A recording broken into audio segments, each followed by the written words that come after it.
Hello. I'm still trying to figure out these cameras, but I'm getting better at them.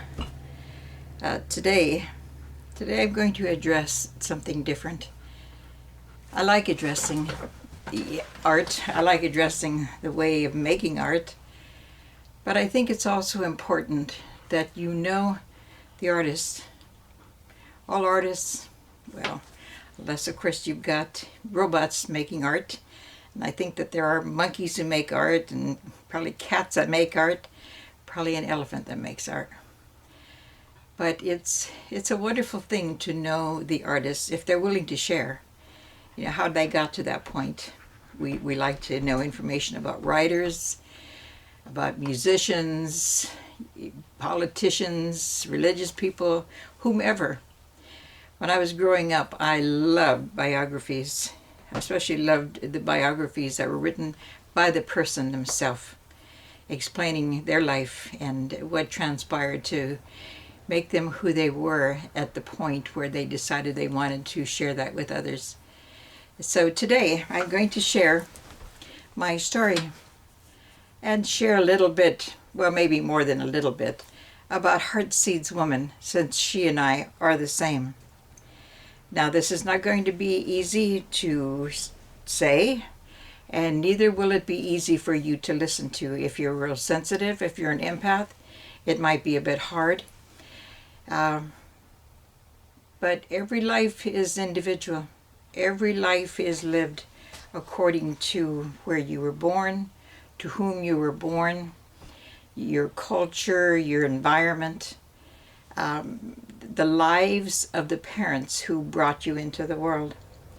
So I'm going to begin there, and then I will share with you what transpired for me personally, and what brought about Heartseed's woman as a means to teach you, encourage you, maybe affect your thinking, maybe affect your whole life. That would be an awesome thing to do, to affect people's whole life. So I was born and raised on an Indian reservation in North Dakota. I was born to a Native woman. She was a mixed blood. I am mixed blood. I learned when I was about 12 that my father was Norwegian. I actually got to meet him when I was 12. But up until then, I had no idea who he was or that he existed. So when I was quite young, we lived in a rather old run-down house. There was me, my mother. There was a man that I did call Daddy. There was also a couple of brothers who were there that I remember in my mind them being there. But something occurred when I was 5 years old that changed a portion of my life in such a significant way that from that point forward, how I looked at the world and how I dealt with people, how I dealt with my own life, definitely changed. To have gone back and erased all of that as though it didn't happen, I wonder who I would be today. But some of us were not fortunate enough to have that kind of power to erase things that happen that are of a negative nature. I had a relative in the sanitarium. Now, it was a hospital for people who had tuberculosis. I didn't know at the time who it was. What I knew during those winter times is that now and then my mother would go over to the hospital. She would walk over there and visit with whomever it was that was there. On one of those evenings, I was laying in a big bed where I slept with my two brothers, and this stepfather lifted me out of the bed and placed me next to him where he sat in a chair. While he was sitting there, he unzipped his pants. He took out what I knew at the time was what my brothers called a wiener. He took out his private and showed it to me. It was quite large, nothing like my brothers. My brothers were little boys. But while I stood there, he had me touch him. He had me rub him. And he rubbed himself. This went on for several minutes. And then he stopped. And he zipped himself back up and he placed me back in the bed. But that wasn't the only time. He did that whenever my mother was gone from the house. He would lift me out of bed. He would have me touch him. And then he began to touch me. He touched me between my legs. He moved around his fingers up into another opening that was there and touched me there.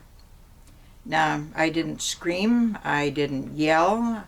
I didn't cry. I didn't do anything. I just stood there. He didn't pinch me, hit me, threaten me. He didn't say much of anything. He made sounds while he touched me. Now, it moved on from him just lifting me out of bed when my mother wasn't there. If I was riding in the car with him and my brothers always had to sit in the back seat, where he had me sit in the front seat. And if my brothers moved forward, to move up to the back of the seat to talk or communicate or point something out, they got backhanded. They had to sit back. And while they sat back, then he would stick his hands under my skirt, my dress, in between my panties, and he would stick his fingers inside me. He did that whenever I was in the car with him. That was his thing. Now, when you're little, you don't know if something's bad or good unless it hurts. What he was doing things that didn't necessarily hurt. He would stick his finger in his mouth, then he would stick his finger in me. So his finger was wet. There wasn't anything that hurt at that moment in time. So I didn't cry. I didn't talk to my mother. First of all, when you're 5, what do you say? I had no words. Had he been hitting me or doing something that hurt me, I would have said something, but he didn't do that.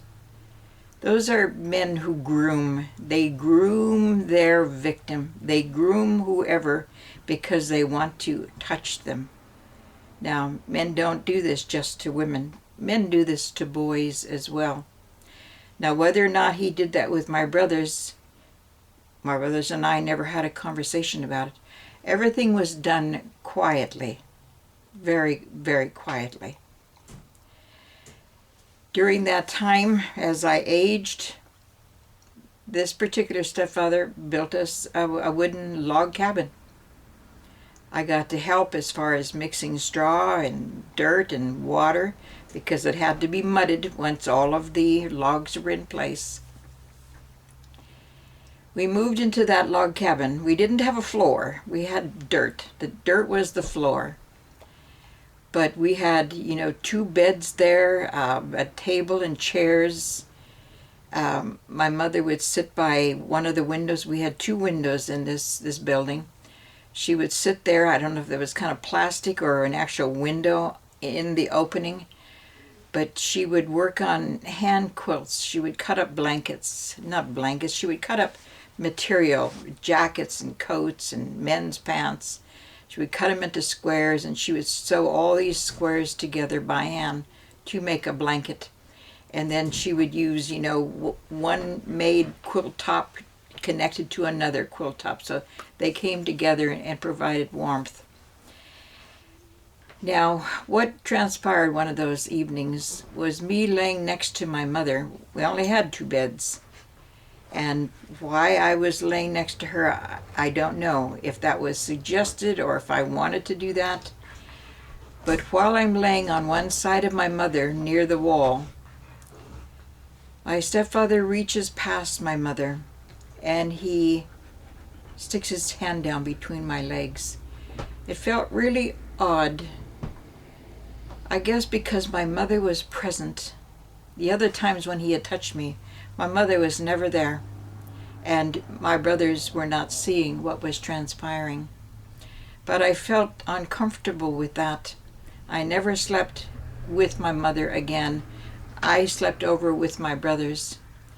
Now, this particular stepfather was a man who drank, and my mother drank too. They would go into the small town and they would drink, and sometimes they had a vehicle to come home, sometimes other people brought them home. This is a very small town, and on a lot of reservations, a lot of natives drink. In fact, a lot of people there, no matter whether they're native or not, drank. That's how the bars made their money. My particular little town, I believe we had 5 bars where people could go and drink. But they came home one night. Now, my mother was pregnant at the time. She was fairly large, not ready yet for delivery, because I still had a little brother that I was looking after. He wasn't a baby, but he was still young. He would have had to have been like maybe a year and a half, in that age range. And my stepfather was very angry at my mother. He knocked her down, and he kicked her, and he hit her with his fists. Now, I was holding this baby brother, but I was also sitting by the kitchen table. There was a butcher knife laying there. I picked it up.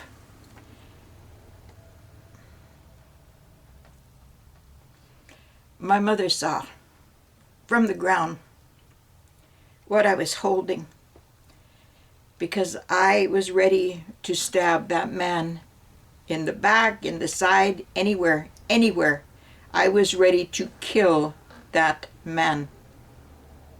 And my mother shook her head.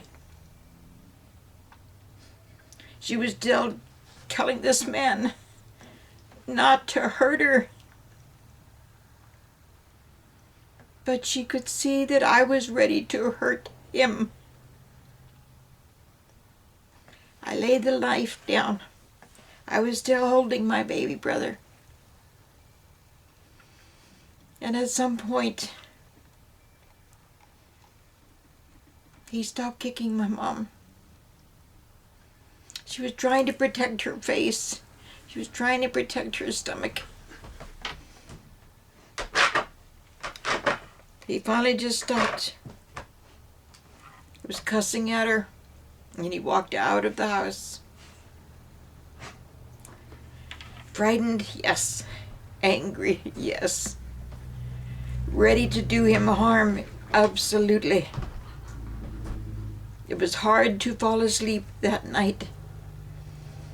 My mom got up. She wiped her face off. She sat in a chair.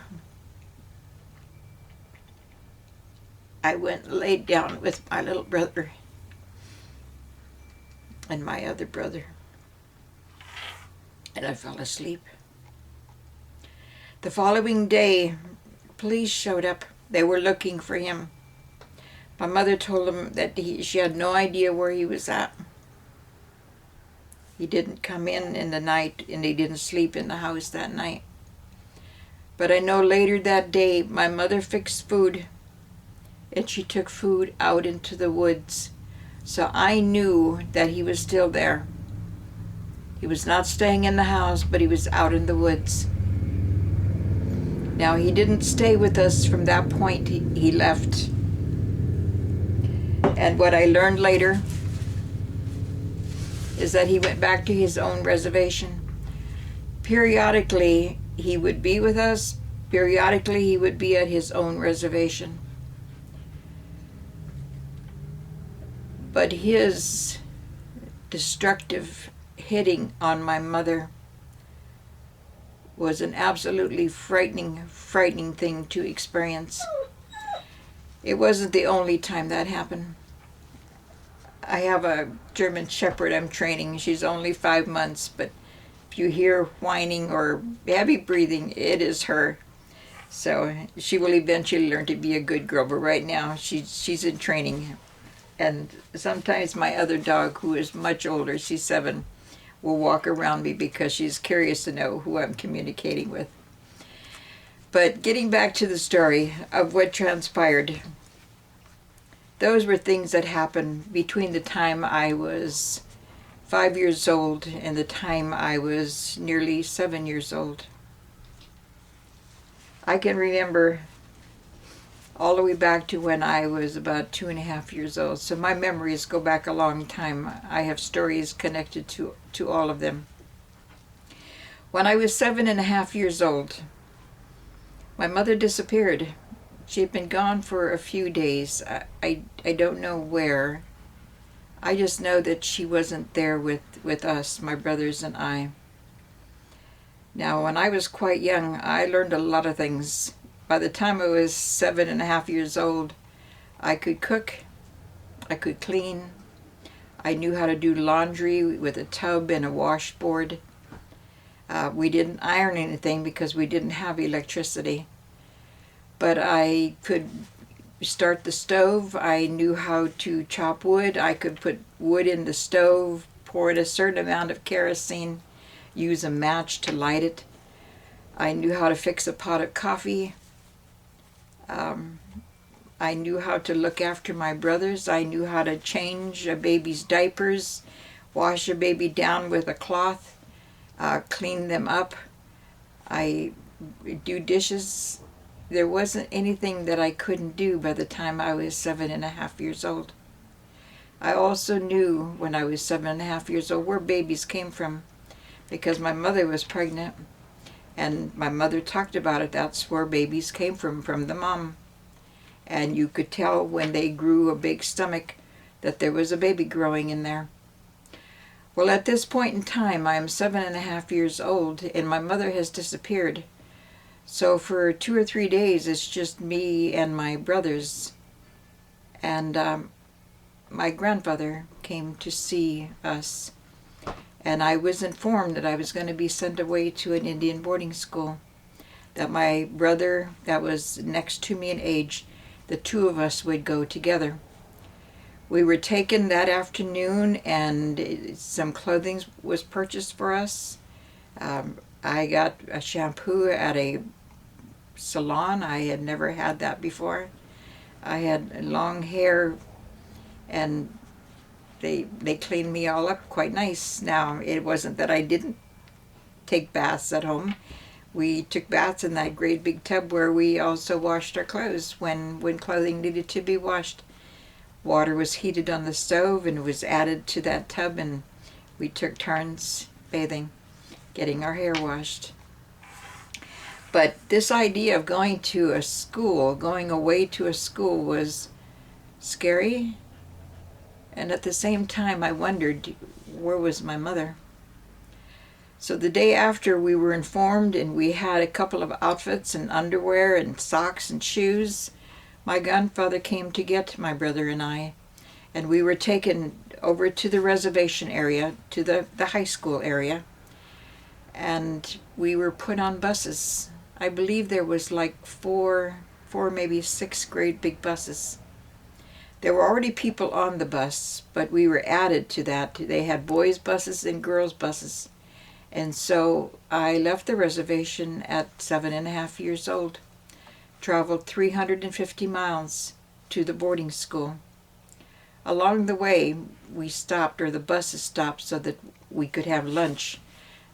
The people who were monitoring us children gave us sandwiches and oranges. Some people got apples. I had never had an orange before, so that was my first experience with an orange. To this day, even though I am 75 years old, when I peel an orange, it takes me back to when I was 7.5 years old and I tasted and smelled the scent of an orange for the first time. We drove all day. 350 miles is a long way. And we came to what was a town, a real town, with light posts and Main Street and lots of houses, and they drove us to what were great big brick buildings. And they separated boys in one area and girls in another. And so I started school at an Indian boarding school. Now, boarding schools are really regimented. And so the skills I already had, they just honed them a bit more and added a few more types of chores.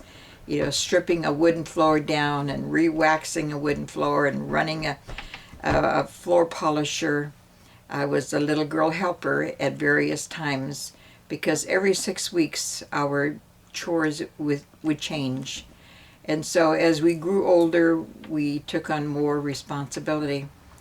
Now the school, girls' side, boys' side, I'm sure we had shower stalls, so using a shower stall was new to me. Having indoor plumbing was new to me. I did not grow up as a child with indoor plumbing. We had an outhouse. For years and years, we had an outhouse. For years and years, we didn't have any electricity at all inside of the homes that I lived in when I was growing up, until I was in I believe the 6th and 7th grade. So that was Indian boarding school. Lots and lots of rules, lots of regulations. I went to school there through the 6th grade. The 6th grade. My first grade teacher, I still remember her name. I can still remember what she looked like. Besides teaching me to read and write, she also taught me to do Swedish embroidery, and I liked that.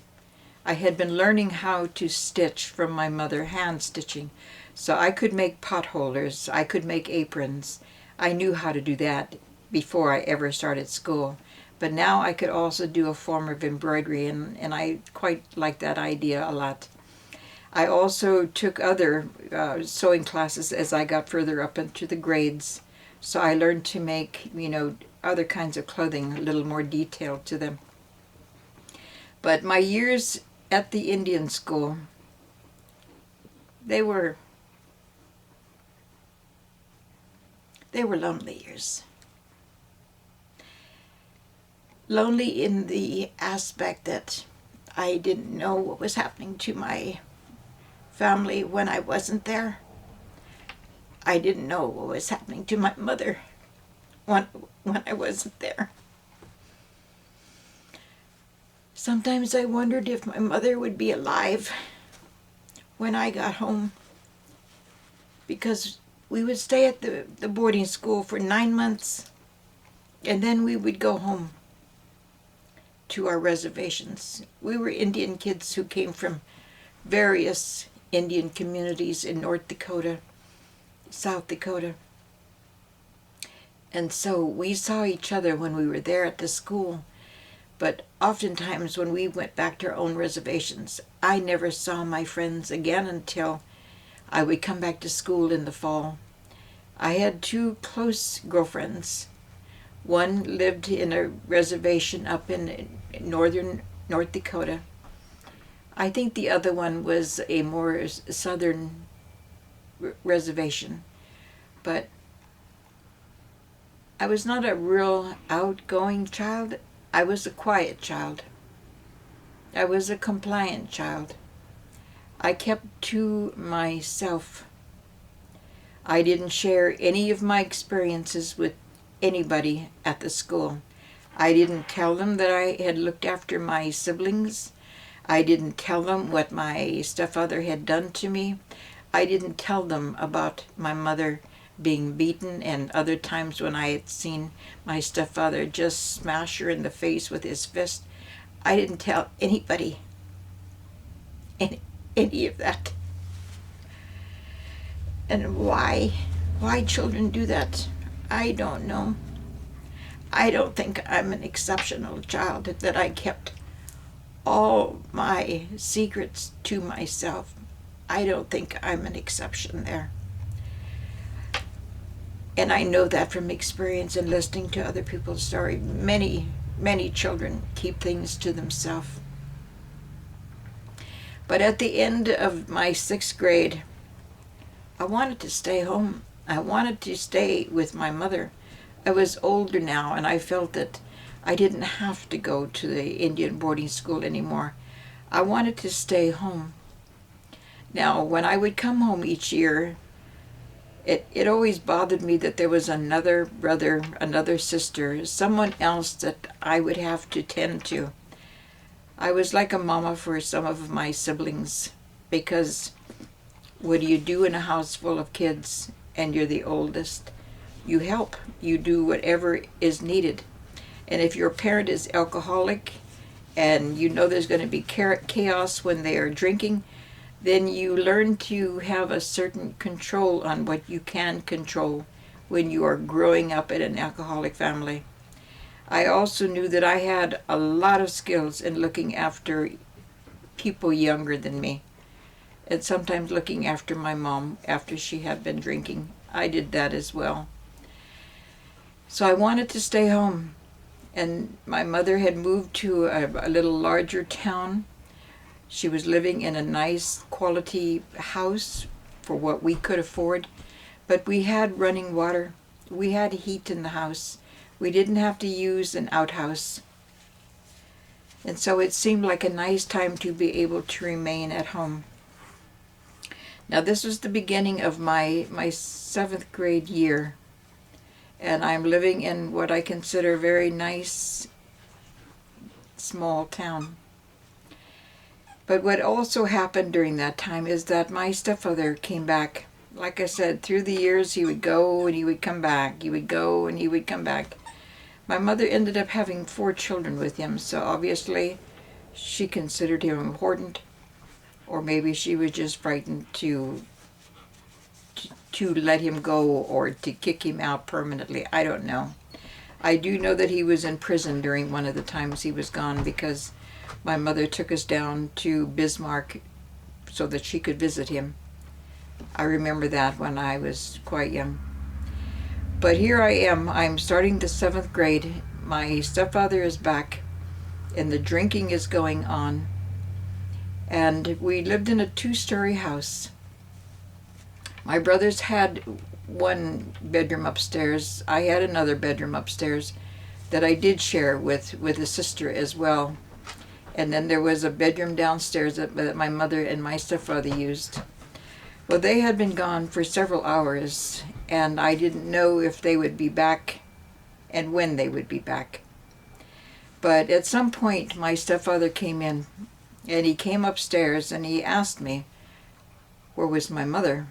I said that she wasn't home yet. So then he left. He went back downstairs. He was down there for a while, but I felt uncomfortable with him being in the house and my mother not being there. So I got dressed. I mean, I had learned to sleep in pajamas. You know, I wanted sheets on the bed, all those nicer things from having lived in a boarding school. So I used pajamas. I had sheets on my bed. But him being in the house with her not being there, I got dressed. I put my shoes by the side of the bed. I didn't know what he was up to, but I sensed something not being right with him. After a while, he came back upstairs, and he stopped outside in my brother's bedroom. And I could hear the little hook being latched on the outside of their door. And then he came in my room and sat on the bed and started speaking to me about me teasing him and dressing the way I dressed, and that he was going to get into my pants. It's like, no, you're not. I mean, I'm laying on the bed. I've been reading because, for one thing, I enjoyed reading all the time. So he grabs the book, and I'm informing him that if he does anything to me, I am going to tell my mother. And that's when he decided that he's not going to pay any attention to what I've got to say. First of all, he's very, very drunk. And he puts his hands around my neck and informs me that I won't live to tell my mother anything. And with his hands around my neck, I believed I was going to die. And I was struggling, pushing at him, kicking at him, until I knocked him off. He fell on the floor by my bed. I didn't pause to grab my shoes. I ran out my door, ran down my stairs as fast as I could, and got to the back door, and he had locked it. So I fumbled with the lock to get it unlocked, and I could hear him coming down the stairs. I got out the door, ran through the backyard and the trees and the bushes to the neighbor's house. I pounded on their door. They answered. I told them my stepfather tried to kill me. No. Quiet girl. They brought me into their house. They called the police. It took a long time for the police to come, but they finally did come. I told them what my stepfather had done. I didn't tell him anything about his past behavior. I just stated what had occurred just, the hour or so before they had gotten there. Said my mother wasn't home. So I stayed at the house until my mother returned. And then she came and got me, and I went home, and my stepfather was not there. Now, we didn't stay very long in that house, and my mother moved us to another house in the same town, but across town. And my stepfather was not there, at least for, 2 or 3 months. And then he came back. He came back. And what that said to me, the fact that my mother allowed him to come back and live with us, live with her, is that my mother was not my support. She was not going to look after me. That I was vulnerable if this man decided to attack me again or do more harm without me having a means of escape. That I was in deep jeopardy.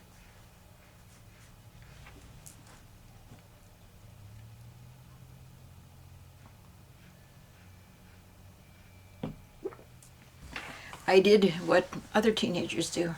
I started running around, staying out late. Started hanging out with young people who were, several ages older than me. Some of them were in their senior year. Some of them had already graduated. I just hung out with them. Wherever they went, I rode along with them. Now, I've never been a person to be involved in alcohol. That's never been my thing. I saw alcoholics. I saw the way they behaved. I saw the damage that they did when they were drinking. That wasn't something I wanted in my life. But I also didn't want to go home. I wanted to just hang out with these people. And they had their own fun. They did their own thing. At some point, in the middle of the night, I would go home, or sometimes I would just stay at the Ball Diamond and sleep there overnight. Well, one evening, being with these friends, they got picked up. I don't know if it was a taillight or them drinking or whatever, but we all ended up in jail. And while we were in jail, perhaps they were interviewed too, I don't know, but I was interviewed, and what was going on, what was happening, why was I hanging out with this group? And I went ahead and explained what had happened with my stepfather and why I didn't want to go home. So I was in the jail overnight and then released the following day. But by then, social services had gotten involved. And I was informed a couple of days later that I was going to be placed in foster care and that I would be taken back to my hometown. And I would be placed in an Indian mission, and I would have foster parents looking after me.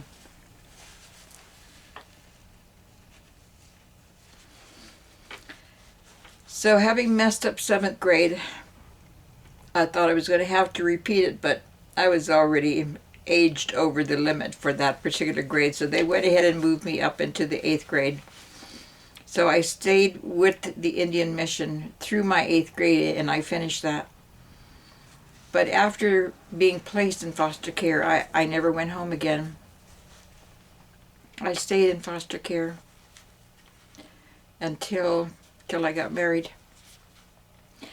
So I went from living under government regulations, living on a reservation, identifying as being Native, though I learned when I was in the 5th grade that I was truly a mixed blood. My 2 girlfriends that I had throughout grade school had both liked a boy.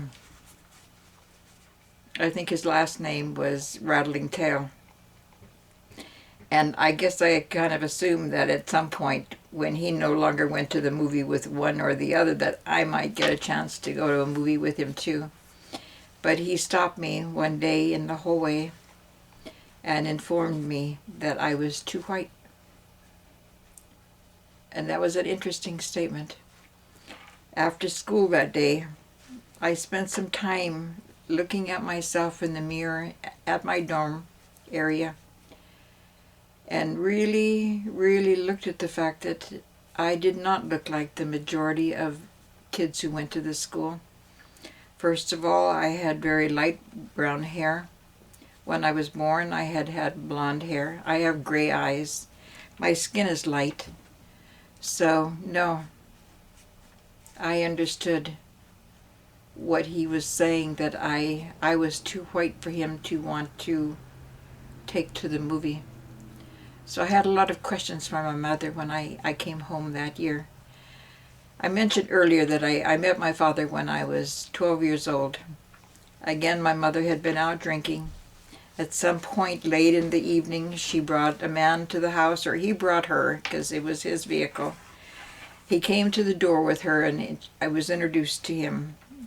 And I was introduced to him as him being my father. He was a very tall man. Later on, when I was an adult, I went to meet his cousin because I was curious about his family. Now, I never saw him again, though I guess there were times when he did visit my mother, so he learned a little bit about my life through the years. But I never saw him again after that evening. So things transpire, I guess, as they're supposed to.